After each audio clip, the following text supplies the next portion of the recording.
Can Apep influence reality on a worldwide scale? Anybody who's familiar with, just so I can see where everybody is at, type in a short sentence or a couple words on what you know of Apep. What is Apep?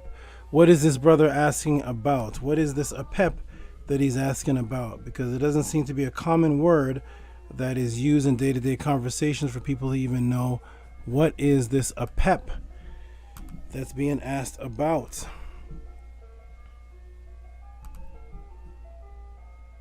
Okay. All right, so we're going to look in the room and see, what is this Apep thing? What is Apep? No idea. Great. Right. Pepsi. See? So a lot of times, if a question just starts to get answered, a lot of people in the room also get lost because they're not even familiar with what the question is being asked about. So let me give everybody the basic understanding of Apep, and then we'll get into how is Apep influencing today? What's going on? What is this Apep energy that this brother is asking about? Okay, so let me get into the room here. I'm going to go ahead and do a screen share. Let me go ahead and do a screen share, and boom, sharing screen. And so if you just go and look this up, just for the basic understanding, it will say Apep, also called a Pepi, Apepep, Aepep, Apophis, and the Greek was the ancient Egyptian deity embodiment of chaos. Chaos was also called Isfet, and was thus the opponent of light and Ma'at. Okay, here is the spelling of Apep down here. You'll notice that Apep has the A symbol. The A symbol here is this this weapon right here that's shown, and then there's two P's, which are squares. These are two stools, and then over here you'll see something interesting. You will see the snake, a serpent, and he has knives in him. So this is a serpent type energy, a serpent type being. That was the negative aspect of the serpent, because in Kemet we had duality, the positive and the negative aspects. Over here is the image of the man in the afterlife fighting the Apep, who actually hides under the boat of Ra. Negative energy hiding under the boat of Ra. This is just the basics. I like to give people I like to teach in a way that beginners can understand at first, because I want everybody to go look it up also, either as I'm teaching or even afterwards. So here we have the image of the boat of Ra, and Set, who was working with Ra, who was Ra's protector. He is stabbing Apep, who's under the boat, and this is a negative energy. So the serpent is symbolic of positive energy at times and negative energy. In this context, it is negative energy. Okay. Get back to the screen here. Whoop. So Apep is was the concept of where the biblical character became associated with a serpent. As a matter of fact, in the Kemetic writings, in the Legends of the Gods, which I can pull up, there is direct correlation and plagiarism of exactly what's said about Apep, how he will lose his hands, he will go upon his belly, directly taken into the book of Genesis. And of course, this existed thousands of years before the book of Genesis is written, because there is no ancient book of Genesis, or as the Hebrews today, another made-up word, Hebrew, but as the Hebrews today call it, Bereshith. If you walk up to a Hebrew person or a Christian and say, can you show us the archaeological find or the museum where we can find a book that is called Bereshith, or a set of writings called Bereshith that dates back to the time of Moses? They will not, because it did not exist. Okay. Now let's go ahead and get into it. So I want to show you something here. I'm going to go ahead and get into it, and what I'm going to show you is this image right here. Oops, sorry, wrong image.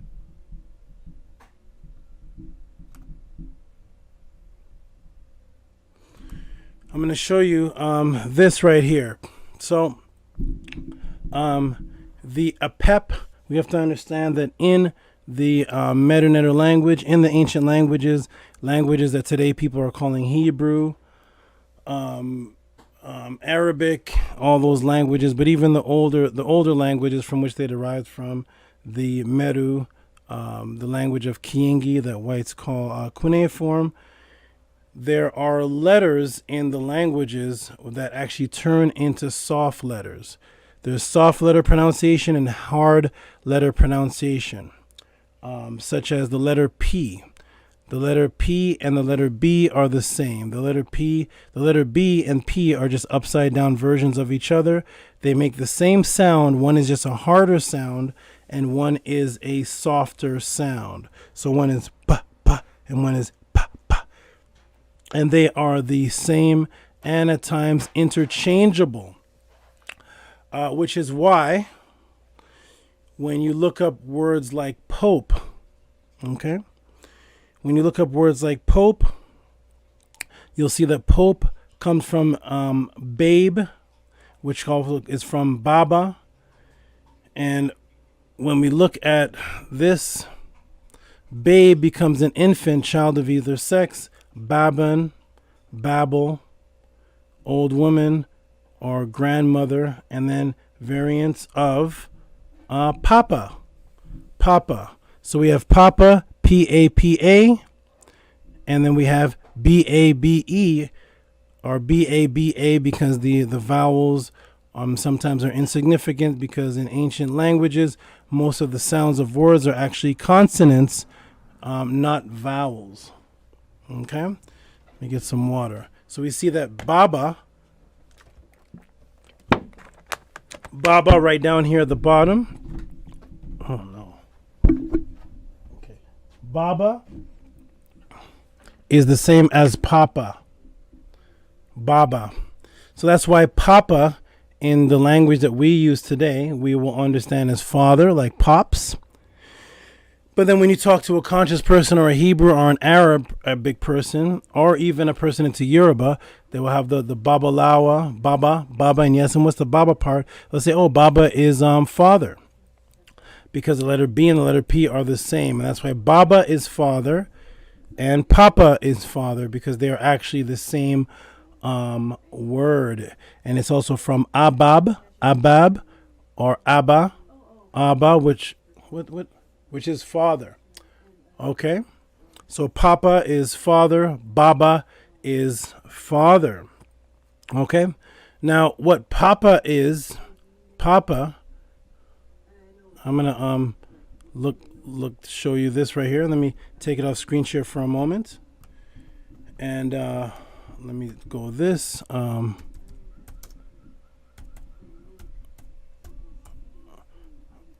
Okay.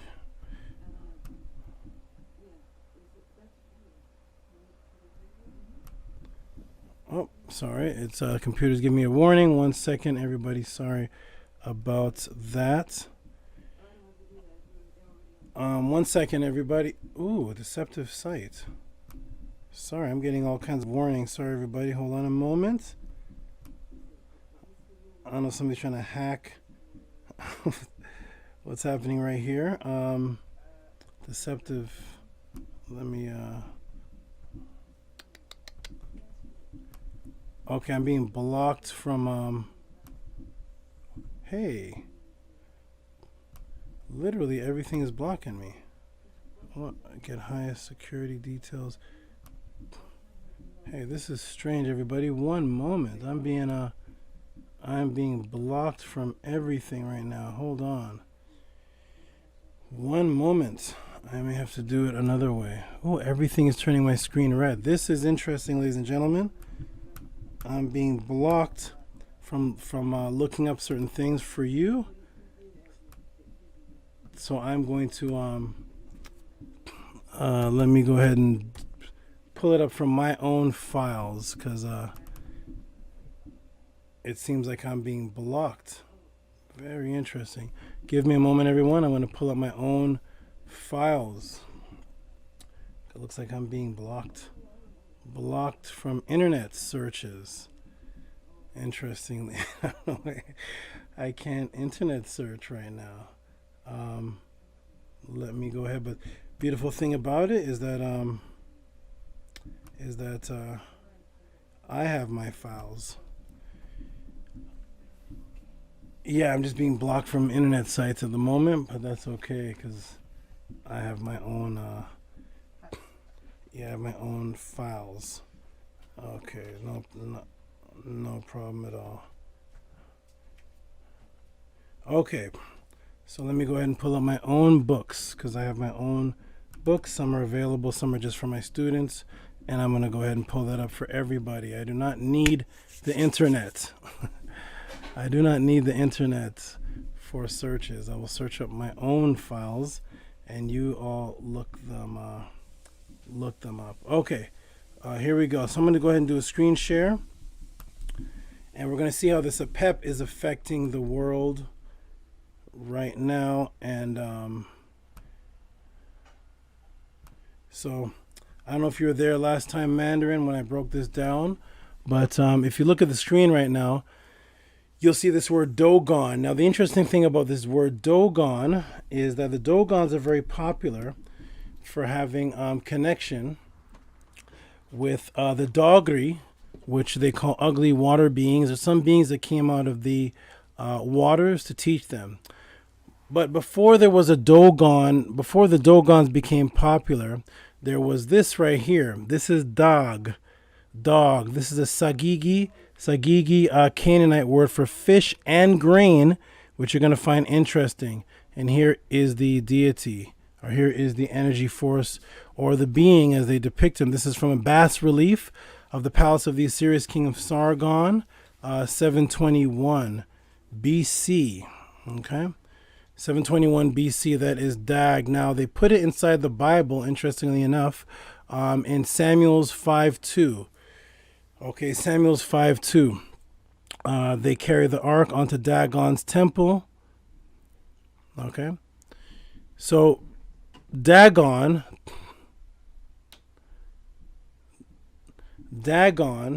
is a concept of a reptilian or fish type entity, some type of reptilian or fish type entity. The Apep creature, or the Apep that's described, is always associated with a serpent or reptile type energy. You're going to find that this Apep, this Dagon, the Dagri, the Dogons, this energy of this reptilian type entity, good or bad, in the Apep situation bad, has affected the whole world today, and the whole world is actually being controlled by it, because this reptilian type energy was here actually before there was Homo genus and Homo sapiens. Now we have the Dingir. And then we look at the word Dingir. Dingir is a cuneiform or Sugagi word for the stars or the skies. And it's also the word for the gods, the ancient gods that people are calling the Anunnaki, were called the Dagir, the dogs. Okay? Because it was a word for the sky. The letter N was a power symbol. So it was just dog, which makes the word DG, which is dag or dog. Okay? Now, the Europeans under the Catholics become attracted to this dog energy, this dag energy, or this reptilian type energy, and they actually take the symbol and they actually add it to their attire. It's an attribution to Dag combined with Apep. Okay? Dag combined with Apep. When you look at the Dag, the Dagon, you will find that the exact same headdress and look of the Dag with the fish head is the same thing that the Apep is wearing today. The Apep today is just called Pep, which is the Baba or the Papa, and that becomes the Pope of today.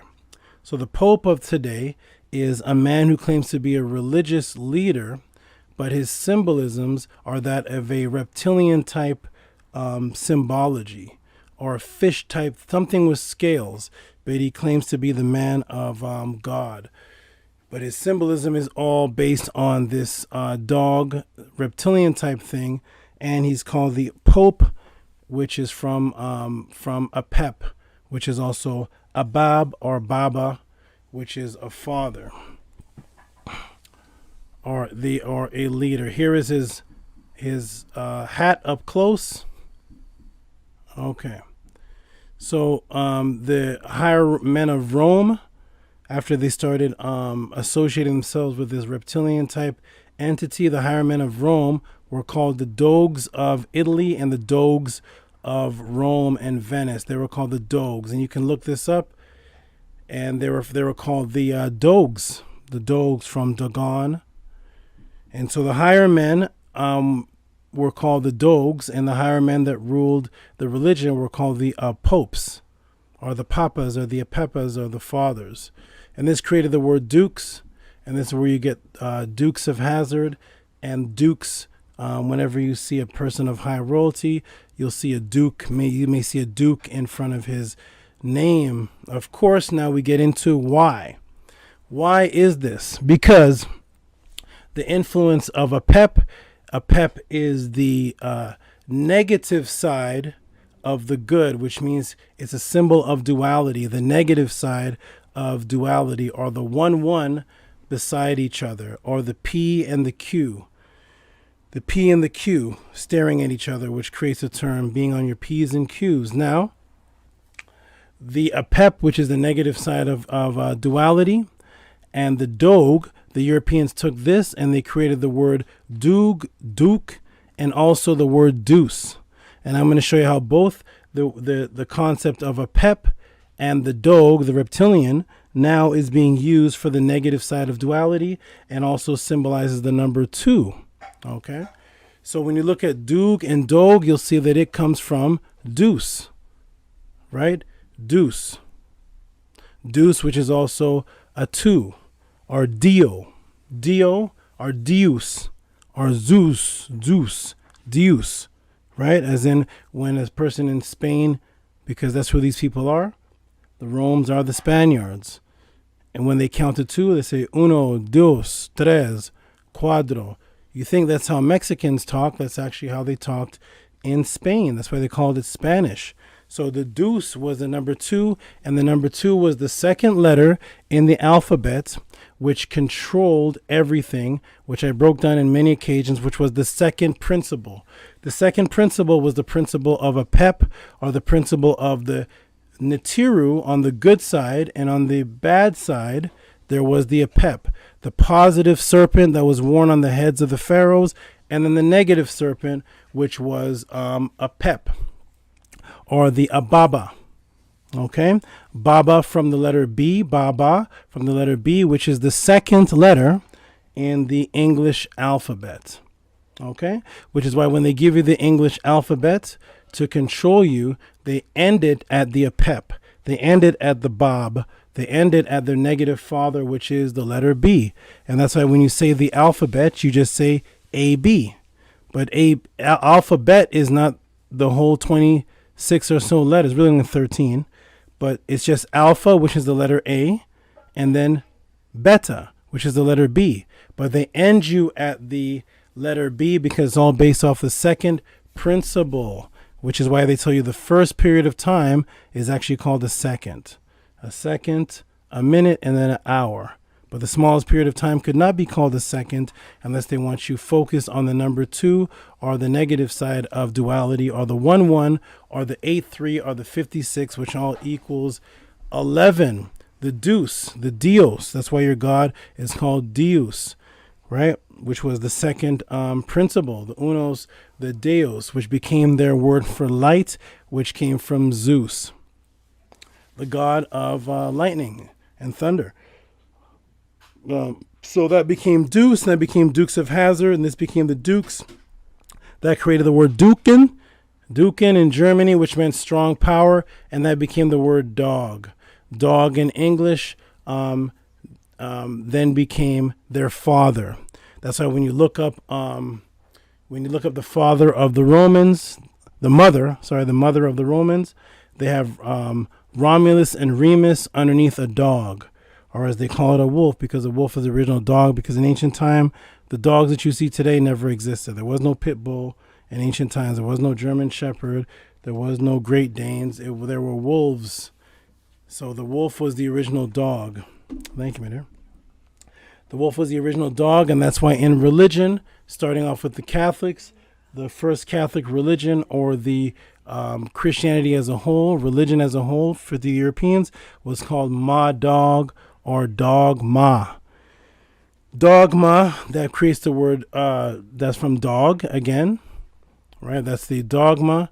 And then they gave you the concept, and all this is from Apep. All this is from the second principle. All this is the influence of the negative reality that's now placed into this society. So they tell you that a dog makes a sound. What sound does a dog make? They'll tell you that it makes a sound bow, bow, wow, but that's impossible because dogs can't put their lips together to make the letter B. They can't do it. So they don't make the song bow, wow, bow. Baal is actually the name of one of their gods of power, right? That's called Baal or Baal, right? And this was Baal was an Anglo-Saxon paganism associated with barley and agriculture. Barley and agriculture, right? That's the Baal of grain, right? So the Baal of grain. We're going to click that off right there. And I'm going to stop sharing. And now we're going to understand how this really ties in. So we understand that the second principle is having people focus on the second most important thing as opposed to the first. So in Kemet, the first most important was Ra the Natiru, and then coming in as the jealous second wanting to take place was two beings. One was Apep, who wanted to take the place of Ra and destroy him, and then one became Set. Set, who wanted to take the place of Osiris or Osar. So they become the second principle, which is why they have you focus on the number 2 and the second most important thing, which is why the letter B ends your so-called alphabet and the second starts time period. Well, the second became the Baba and the Apepa, which became shown in tarot cards, which originally was a female. Let me go ahead and show you that. I'm going to share the screen, and I'll go ahead and show you that, and we'll take a look at here we go. Okay, so here's the Apep influence. It becomes this called the Papis. So the Papis, which became a playing card, a tarot card, was called La Papis, or the Pope. When you look at the La Papis playing card, or tarot card as they call it, you'll see a few interesting things. You'll see the number 2 on the top, right here. 2 lines, there's your 11. That's your 11 because that's the number of the Pope. That's the Pep, the Pep. 2 P's are 2 letter B's, the same thing, coming from a Pep, influencing our world today because now we have the Pope, which took the position of a Pep. And when you look at this symbol here, you'll see this person is holding a book with a yin yang. And if you ask anybody what yin yang is, everybody will tell you yin yang is the symbol of duality. A large black with a little bit of white dot and a large white with a little bit of black dot, duality. And that's why the Apep card or the Papis card is holding this book. They show you that it comes from Kemet because right there hidden at the bottom of the card is a Harakuti. The Harakuti, which the Europeans call the Sphinx. And you can see the Harakuti right there, or the winged lion hiding right underneath the Pope. That was the symbol that began the outlook into the universe. Okay? It began the outlook into the universe because if you look at the Harakuti or the Sphinx, it points directly. It begins what's called the Zep Tepi. So the Zep Tepi was a period of time around 36,420 years ago.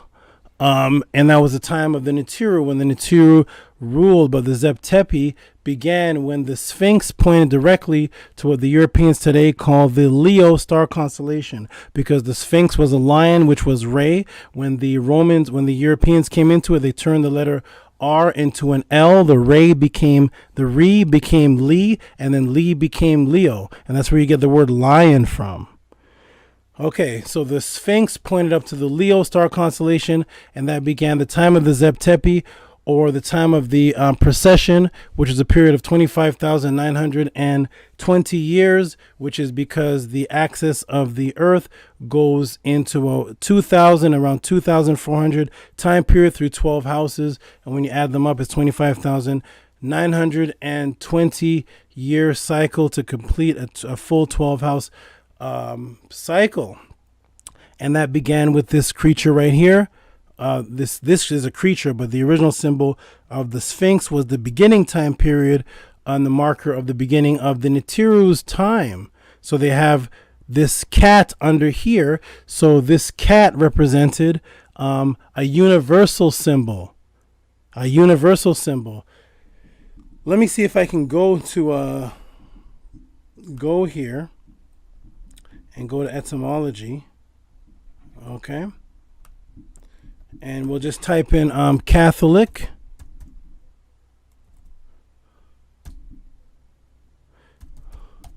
Type in Catholic and click on it and see what it says here.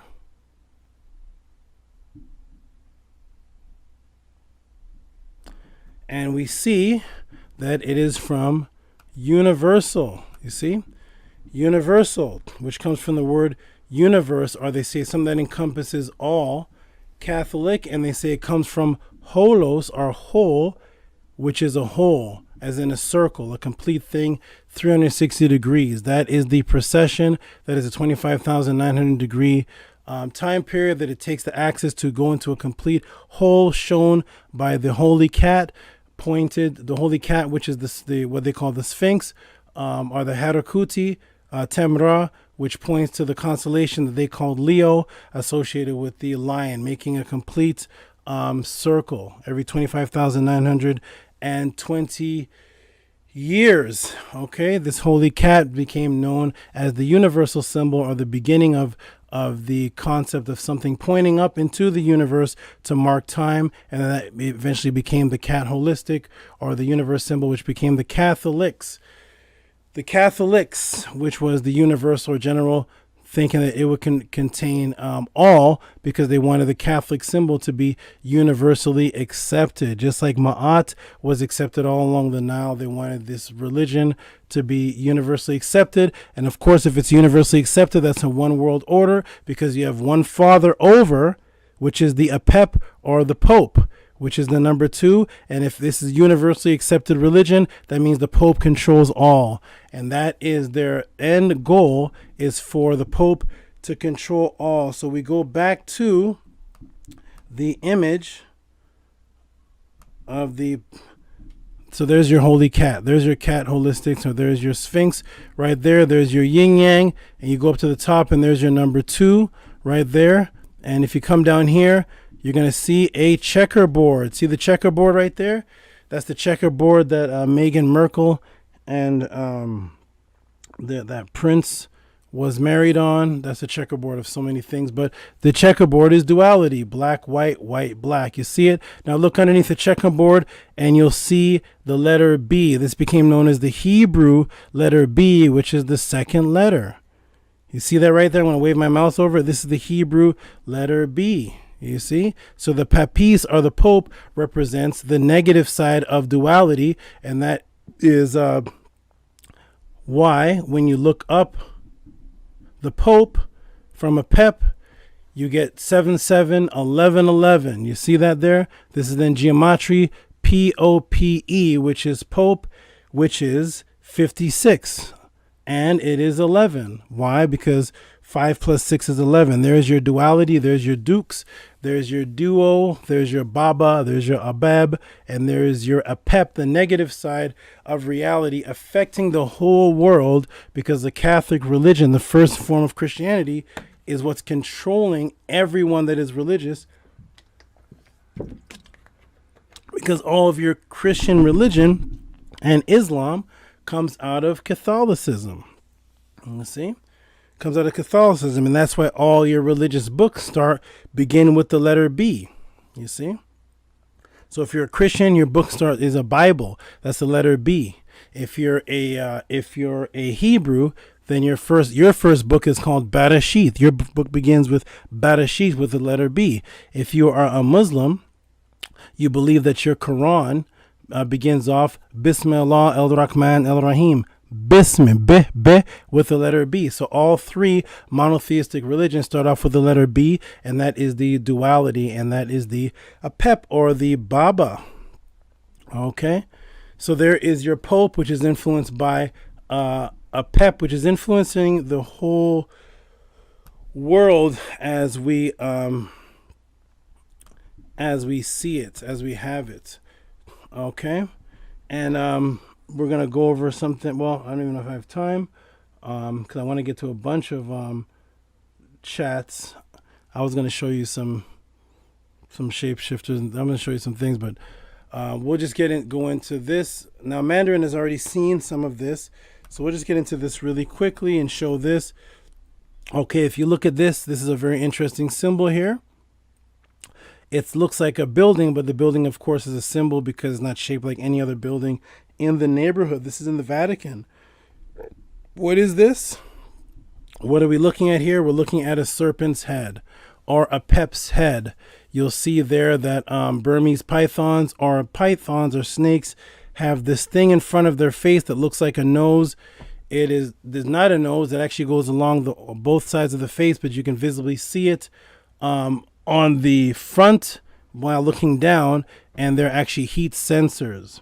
That's how they catch their food, and that's why when you look at this symbol, you'll see the eye right here on the side, and then you look in the front and you'll see the opening right there, and we'll see that this is all in squares, which represent the scales with the heat sensors and everything to boot. Inside this building, this is what the inside of the building looks like, which of course you can see the two eyes. You can see you see a snake. You see the fangs right there. And this was the inside of the building. So this building is designed to represent the Apep. Here it is right here. And now you can even see the tongue with the fangs. And this is the Catholics. These is the Vatican, which are worshippers of Dagon and Apep, influencing the world under the energy of Apep to this day. Okay, that is inside of there. This is different images of the inside of there. You can even see the serpent's tongue and the two eyes with even red dots, like a serpent, red dots in the middle of the eyes right there. And this represents the Apep. Okay, so when you look at the inside of this building, you'll see the Pope there. He sits inside the mouth. So he sits inside the mouth of the Apep because he represents the voice in the garden of the serpent talking, which is supposed to be negative, but this Pope is inside of the Apep's mouth, and that's where he gives his sermon or his lecture from. Now, if you look on top of him, you'll see this thing flying above, a very interesting thing inside of a bunch of things that look like skulls and dead bodies. And when you change the shading of this image, you can see it much clearer. And of course, it looks like a reptilian flying above with the wings and all, and the dinosaur type head with the shedding skin flying above the Pope right here, or the Apep. That's his father. That's his influence right there. The Apep, right there. Okay. And then, of course, if you blow this up and look at it closely, you'll see that they actually designed this with Jesus's head, right? Jesus being the second most important in the religion, because God, of course, would be the first most important. And then Jesus comes after and becomes a God on earth who becomes the second. So thus they have you focusing on the number 2, or the letter B again, which is Apep's symbolism. And then you have, of course, if you ask a Christian, what is the most important section in the Bible, they'll tell you the second part. You see, they'll tell you that the Bible is made up of 2 parts, the Old Testament, which is the first, and then the New Testament, which, of course, is the second principle. And that's why when you walk up to a Christian, most of them are focused and quote on the second half of it. But you'll understand that there's no archaeological record of the Bible being separated into 2 sections. That means that no indigenous people in ancient times ever called those sets of books the Old Testament and the New Testament. Europeans under Catholic influence again, Christian influence again, comes and they say, oh, here's a book. We're going to make this book duality.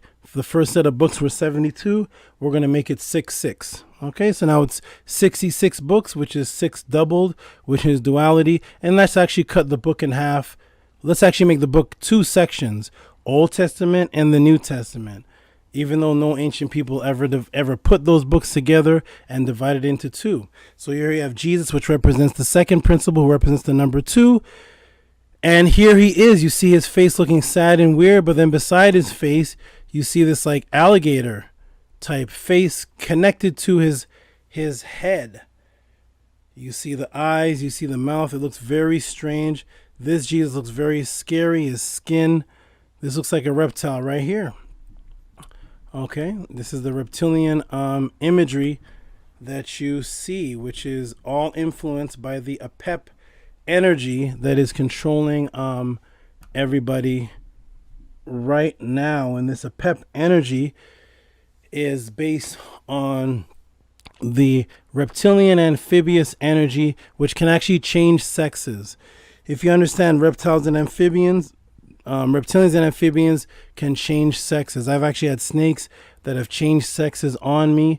Their eggs actually change sexes based on the heat temperature.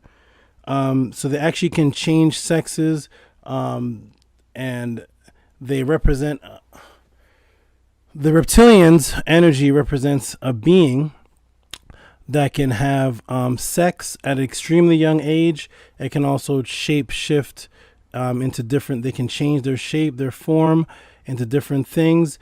And this reptilian energy then comes into the Pope's energy. But first, this gets released. So you see this like winding. This is a unclassified law enforcement sensitive Federal Bureau investigation. Symbols and logos used by pedophiles to identify with sexual preferences. There's boy love, girl love, and then you see these symbols right here. Right, of course, they take the winding rope serpent symbol, and they take the pyramid symbol, the Aku symbol, and they take it and mutate it into their little boy lover, LBL, little boy lover, and little girl lover. Okay, very interesting symbolism. But this same symbolism is found on the Apep reptilian type worshiper, which is wearing the exact same symbolism on his garments, the Apep, or the Apophis, or the Pope. So this influence, let me go back to the screen here. This Apophis, or this Apep type influence, I still have this on the screen. Hold on, everybody. This Apep type influence is most definitely influencing the entire world. All of the religions, the Bible, the Quran, all of this, the popes, the babas, all of this is being influenced by this Apep type energy. And I may even give you guys a little jewel and actually show you a group that has come out that's called the grain. Because remember, the dog was a word that meant fish and also meant grain, the grains. And there's a group that came out that's called the grain, and they are promoting themselves as reptilian Christians, as reptilian spiritualists online. I may give you guys that jewel and actually show you a live shapeshifter. But I'm going to stop right there. I'm going to give a little bit more Mandarin. If you want to ask anything more in detail, that's fine. But I want to get on to some more. But yes, this energy exists inside of all of us. Because the oldest part of our brain is actually named after a reptilian. It's called the reptilian brain. And it's the oldest part of our brain. It deals with how reptilians actually work. So reptiles are actually a little bit different from mammalians and much different from human, quote unquote, human mammalians because of their lack of emotion and lack of love and concern for their fellow reptile. They actually have absolutely none. They only have a concern with their eggs, and after the eggs are born, they have absolutely no concern whatsoever. They are based on what's called the fight or flight aspect, which is attack, protect, get out of there. Attack, protect, get out of there. That's why in the reptile world, we never call any reptile, we don't call them aggressive. We don't call aggressive. They're defensive. They're defensive because they're actually defending themselves because they think they're going to die. So no snake actually goes out hunting humans and is aggressive towards humans. They are defensive because they base on a fight or flight. Well, the oldest part of our brain in the back of our head is called the reptilian brain, and it's based on a fight or flight, which automatically puts the brain in what's called the beta wavelength. So your neurons give off light, and as the lights become similar, those lights create frequencies which then connect with each other and create wavelengths. And that creates the alpha, the beta, the delta, the theta. And the beta wavelength is the wavelength of fight or flight, which is the reptilian wavelength, because the fight or flight that existed in animals existed in reptiles first, because reptiles were here for millions of years before there were animals. So they're the first creature that had the fight or flight. They existed way before monkeys, baboons, dogs, cats, rats, us. They're the first, amphibians and reptiles. So guess what? This fight or flight energy that's inside of all of us activates our brain to vibrate on what wavelength? What's it called? The B. The B wavelength, the end of the alphabet, the beta wavelength. You'll see there's a strong movement now for males to be called beta males. We'll get into that later. But it's the beta wavelength, and the beta wavelength is the wavelength of fear and protection.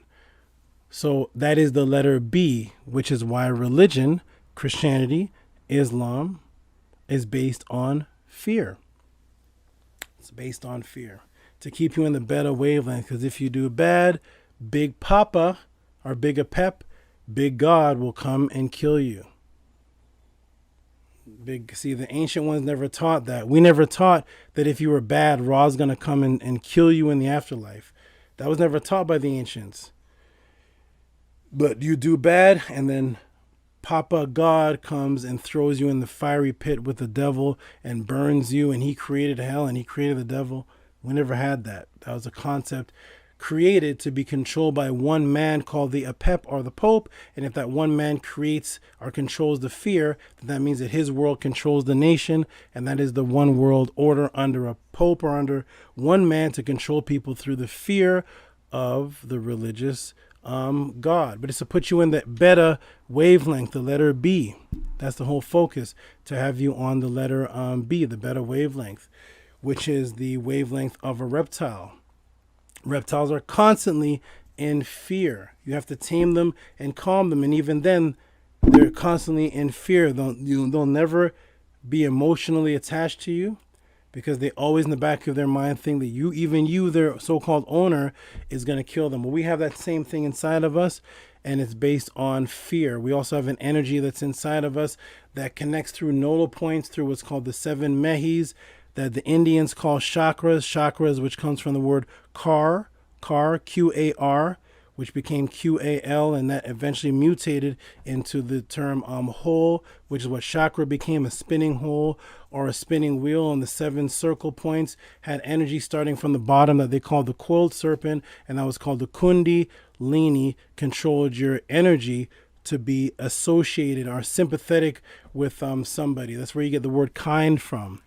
Kind, which means to treat somebody nicely because you were familiar with them. They look like you. The word familiar came from the word family, and that's why families are called people of your kin, because kin developed the word kind, and that's why those who are alike that are humans are called mankind. And kind is when you treat somebody nice or something nice because you are familiar with them. You're familiar with them. So that is being kind, which comes from the word Kundalini, which was symbolic of an energy that sat in your root area and then worked its way up and looked like a serpent.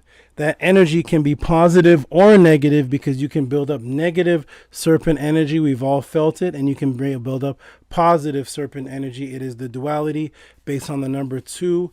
Once again, you know me, I can keep going on. We're going to stop right there. I'm going to look. So shout out to you, Amanda. And of course, if you want to know any more detail on the Apep energy, that's definitely within us. It's definitely outside of us. It's definitely controlling us in this unfortunate matrix that we're in. You could definitely send me a direct message and I'll get into it more. But I want to give, this is a class for everybody. I don't want to take up too much time just on the one question, but I think the amount of information I gave just on that should give everybody enough information to go research for weeks. And if I feel like it, I think I'm even going to show the the reptilian religious group that's out there doing all type of genetic shifting with themselves. But I'm going to make it fair and get on to everybody. Everybody that just came to the room, thank you for coming. Welcome to the Tehuti Pod class. We have no drama.